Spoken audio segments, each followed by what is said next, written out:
Hi, I'm Buffy, and I talk about movies. Happy New Year, everybody. I hope you're spending your holidays well, by which I mean you're eating a lot, drinking responsibly, and spending time with people who you love the most. I caught cold for the holidays, which, great job, me. Honestly, I wasn't planning on making this video at all because, truth be told, I haven't watched many films this year, so I couldn't come up with a full list of movies that I wanted to talk about this year. I was spending more time reading, so I decided to just throw 5 books in this list for no reason, because why not? So here's the list of 5 of the best books I read this year and 5 of the best movies I watched this year. Don't be mistaken, these are not the books or films that were released in 2025. They're just the ones that I got around to watching/reading in 2025. So without further ado, let's start off with some great books. At number 5, I put Chronicle of a Death Foretold by Gabriel Garcia Marquez. It's a very quick read about a death in a small town where everyone knows each other, but it's not a whodunit. It's just a fascinating read that explores human nature, and I loved it. At number 4, I have The Monk and the Robot duology by Becky Chambers. It's a utopian future fantasy sci-fi situation where we follow a tea service monk's journey to self-discovery, I guess. I don't want to say much, but it's a beautiful tale of self-reflection, friendship, and happiness, and I want to believe that this type of future is a possibility maybe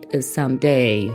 Probably not, though. At number 3, I have The First Law trilogy by Joe Abercrombie. It's a fantasy series that, you know what? I'm not gonna say anything about that storyline or anything like that. What you should know is that it was absolutely beautifully written with multiple POVs and great characters. It was unique and absolutely infuriating. I mean, the ending. I get why it's the way it is, but God, this trilogy affected me more than I ever thought possible. The ending pissed me off. However, I definitely recommend reading it. At number 2, I have Blood Over Bright Heaven by Emma Wang, a beautifully written standalone fantasy novel that explores oppression and religion and its effects on people. Not gonna say anything else, just go and read this book. It's fantastic. And at number 1, I have I Who Have Never Known Men by Jacqueline Harbman. It is so grim, so beautifully written, and so impactful. Everyone should read this one at least once. It feels like a book that gets better over time and that can affect the reader differently with the passage of time. I think if I reread this book in 5 years, I will get so much more out of it and such different things from it, you know? It's a phenomenal novel, so check it out. Now let's move on to the movies. At number 5, I have Mickey 17, directed by Bong Joon-ho. For some reason, not a lot of people seem to be talking about this film, and it didn't do great in the box office either. However, I thoroughly enjoyed the film. Robert Pattinson did a fantastic job in the film, as did everyone else. It was campy at times,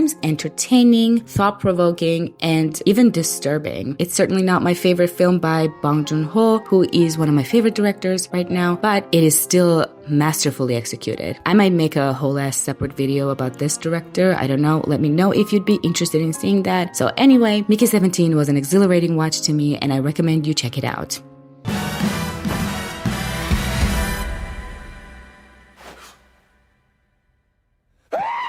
At number 4, I have Bugonia, directed by Yorgos Lanthimos. I made a whole video about this film, so if you want to know more of my thoughts about it, feel free to check it out. It was a hilariously weird comedy/thriller type of thing, very aligned with Lanthimos' other films. The acting was phenomenal, and the story was gripping and thought-provoking. I loved it.